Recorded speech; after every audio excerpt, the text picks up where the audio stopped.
സങ്കീർത്തനങ്ങൾ അധ്യായം 84. കർത്താവിൻ്റെ ഭവനം എത്ര അഭികാമ്യം. ഗായിക സംഘ നേതാവിന് ഗിത്യരാഗത്തിൽ കോറഹിൻ്റെ പുത്രന്മാരുടെ സങ്കീർത്തനം. സൈന്യങ്ങളുടെ കർത്താവേ, അങ്ങയുടെ വാസസ്ഥലം എത്ര മനോഹരം. എൻ്റെ ആത്മാവ് കർത്താവിൻ്റെ അങ്കണത്തിലെത്താൻ വാഞ്ചിച്ചു തളരുന്നു. എൻ്റെ മനസ്സും ശരീരവും ജീവിക്കുന്നതിനായി ദൈവത്തിന് ആനന്ദഗാനം ആലപിക്കുന്നു.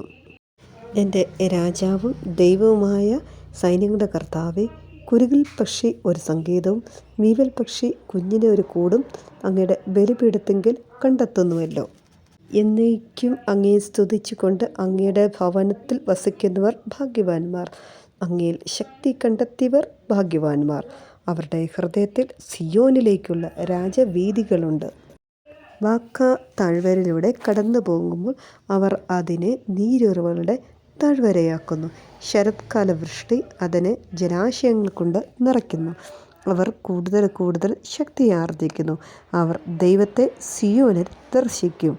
സൈന്യങ്ങളുടെ ദൈവമായ കർത്താവേ, എൻ്റെ പ്രാർത്ഥന ശ്രവിക്കണമേ. യാക്കോബിൻ്റെ ദൈവമേ, ചെവിക്കൊള്ളണമേ. ഞങ്ങളുടെ പരിചയായ ദൈവമേ, അങ്ങയുടെ അഭിഷിക്തനെ കടാക്ഷിക്കണമേ.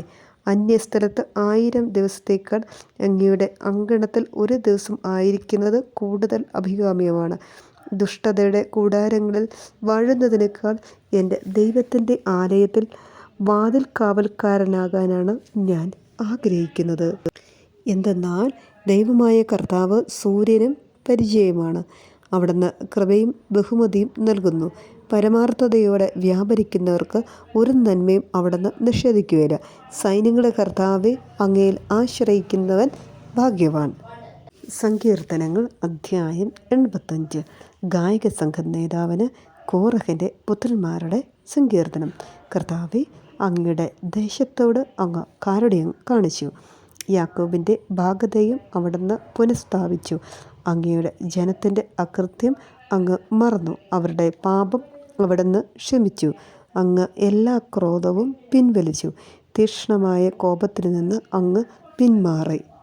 ഞങ്ങളുടെ രക്ഷയുടെ ദൈവമേ, ഞങ്ങളെ പുനരുദ്ധരിക്കണമേ. ഞങ്ങളോടുള്ള അങ്ങയുടെ രോഷം പരിത്യജിക്കണമേ. അങ്ങ് എന്നേക്കും ഞങ്ങളോട് കോപിഷ്ഠനായിരിക്കുമോ? തലമുറകളോളം അങ്ങയുടെ കോപം നീണ്ടു നിൽക്കുമോ? അങ്ങയുടെ ജനം അങ്ങയിൽ ആനന്ദിക്കേണ്ടതിന് ഞങ്ങൾക്ക് നവജീവൻ നൽകുകയില്ലയോ? കർത്താവേ, അങ്ങയുടെ കാരുണ്യം ഞങ്ങളിൽ ചൊരിയണമേ. ഞങ്ങൾക്ക് രക്ഷ പ്രദാനം ചെയ്യണമേ. കർത്താവായ ദൈവം അരുളി ചെയ്യുന്നത് ഞാൻ കേൾക്കും. അവിടുന്ന് തൻ്റെ ജനത്തിന് സമാധാനം അരുളും. ഹൃദയപൂർവ്വം തന്നിലേക്ക് തിരിയുന്ന തൻ്റെ വിശുദ്ധർക്ക് തന്നെ അവിടുത്തെ ഭയപ്പെടുന്നവർക്ക് രക്ഷ സമീപസ്ഥമാണ്. മഹത്വം നമ്മുടെ ദേശത്ത് കുടികൊള്ളും. കാരുണ്യവും വിശ്വസ്തതയും തമ്മിൽ ആശ്ലേഷിക്കും. നീതിയും സമാധാനം പരസ്പരം ചുംബിക്കും. ഭൂമിയിൽ വിശ്വസ്തത മുളയെടുക്കും. നീതി ആകാശത്തു നിന്ന് ഭൂമിയെ കടാക്ഷിക്കും. കർത്താവ് നന്മ പ്രദാനം ചെയ്യും. നമ്മുടെ ദേശം സമൃദ്ധമായി വിളവ് നൽകും. നീതി അവിടുത്തെ മുൻപിൽ നടന്ന് അവിടത്തേക്ക് വഴിയൊരുക്കും. സങ്കീർത്തനം അധ്യായം 86. നിസ്സഹായൻ്റെ യാചന. ദാവീദിൻ്റെ പ്രാർത്ഥന. കർത്താവെ, ചെവി ചായ്ച്ച് എനിക്കുത്തരമരുളണമേ. ഞാൻ ദരിദ്രനും നിസ്സഹായനുമാണ്. എൻ്റെ ജീവനെ സംരക്ഷിക്കണമേ. ഞാൻ അങ്ങയുടെ ഭക്തനാണ്. അങ്ങയിൽ ആശ്രയിക്കുന്ന ഈ ദാസനെ രക്ഷിക്കണമേ. അങ്ങാണ് എൻ്റെ ദൈവം. കർത്താവെ, എന്നോട് കരുണ കാണിക്കണമേ. ദിവസം മുഴുവൻ ഞാൻ അങ്ങയെ വിളിച്ചപേക്ഷിക്കുന്നു. അങ്ങയുടെ ദാസൻ്റെ ആത്മാവിനെ സന്തോഷിപ്പിക്കണമേ. കർത്താവെ, ഞാൻ അങ്ങയിലേക്ക് എൻ്റെ മനസ്സിനെ ഉയർത്തുന്നു. കർത്താവെ, അങ്ങ് നല്ലവനും ക്ഷമാശീലനുമാണ്.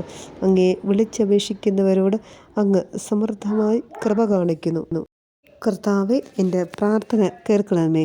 എൻ്റെ യാചനയുടെ സ്വരം ശ്രദ്ധിക്കണമേ. അനർത്ഥകാലത്ത് ഞാൻ അങ്ങയെ വിളിക്കുന്നു. അങ്ങ് എനിക്ക് ഉത്തരമരുളുന്നു. കർത്താവെ, ദേവന്മാരിൽ അങ്ങയ്ക്ക് തുല്യനായി ആരുമില്ല. അങ്ങയെ പ്രവർത്തിക്കർക്ക് തുല്യമായി മറ്റൊന്നുമില്ല. കർത്താവെ, അങ്ങ് സൃഷ്ടിച്ച് ജനതകൾ വന്ന് അങ്ങയെ കുമ്പിട്ട് ആരാധിക്കും. അവർ അങ്ങയുടെ നാമത്തെ മഹത്വപ്പെടുത്തും. എന്തെന്നാൽ അങ്ങ് വലിയവനാണ്. വിസ്മയകരമായ കാര്യങ്ങൾ അങ്ങ് നിർവഹിക്കുന്നു. അങ്ങ് മാത്രമാണ് ദൈവം. കർത്താവേ, ഞാൻ അങ്ങയുടെ സത്യത്തിൽ നടക്കേണ്ടതിന് അങ്ങയുടെ വഴി എന്നെ പഠിപ്പിക്കണമേ. അങ്ങയുടെ നാമത്തെ ഭയപ്പെടാൻ എൻ്റെ ഹൃദയത്തെ ഏകാഗ്രമാക്കണമേ. എൻ്റെ ദൈവമായ കർത്താവെ, പൂർണ്ണ ഹൃദയത്തോടെ ഞാൻ അങ്ങേക്ക് നന്ദി പറയുന്നു. അങ്ങയുടെ നാമത്തെ ഞാൻ എന്നും മഹത്വപ്പെടുത്തും. എന്നോട് അങ്ങ് കാണിക്കുന്ന കാരുണ്യം വലുതാണ്. പാതാളത്തിൻ്റെ ആഴത്തിൽ നിന്ന് അവിടുന്ന് എൻ്റെ പ്രാണനെ രക്ഷിച്ചു. ദൈവമേ, അഹങ്കാരികൾ എന്നെ എതിർക്കുന്നു. കഠോരഹൃദയർ എൻ്റെ ജീവനെ വേട്ടയാടുന്നു. അവർക്ക് അങ്ങയെപ്പറ്റി വിചാരമില്ല. എന്നാൽ കർത്താവെ, അങ്ങ് കാരുണ്യവാനും കൃപാനിധിയുമായ ദൈവമാണ്. അങ്ങ് ക്ഷമാശീലനും സ്നേഹസമ്പന്നനും വിശ്വസ്തനുമാണ്. എന്നിലേക്ക് ആർദ്രതയോടെ തിരിയണമേ. ഈ ദാസന് അങ്ങയുടെ ശക്തി നൽകണമേ. അങ്ങയുടെ ദാസിയുടെ പുത്രനെ രക്ഷിക്കണമേ. അങ്ങയുടെ കൃപാകടാക്ഷത്തിൻ്റെ അടയാളം കാണിക്കണമേ. എന്നെ വെറുക്കുന്നവർ അത് കണ്ട് ലജ്ജിതരാകട്ടെ. കർത്താവെ, അങ്ങ് എന്നെ സഹായിക്കുകയും ആശ്വസിപ്പിക്കുകയും ചെയ്തു. ഞാൻ ഡോക്ടർ ബെസ്സി. ദിവസവും രാവിലെ 6:30 എൻ്റെ ഓഡിയോ ബൈബിൾ ലഭിക്കുവാനായി എൻ്റെ ചാനൽ സബ്സ്ക്രൈബ് ചെയ്യുകയും അനേകരിലേക്ക് ഇതെത്തിച്ചു കൊടുക്കുകയും ചെയ്യണമേ. ദൈവം നിങ്ങളെ സമൃദ്ധമായി അനുഗ്രഹിക്കട്ടെ.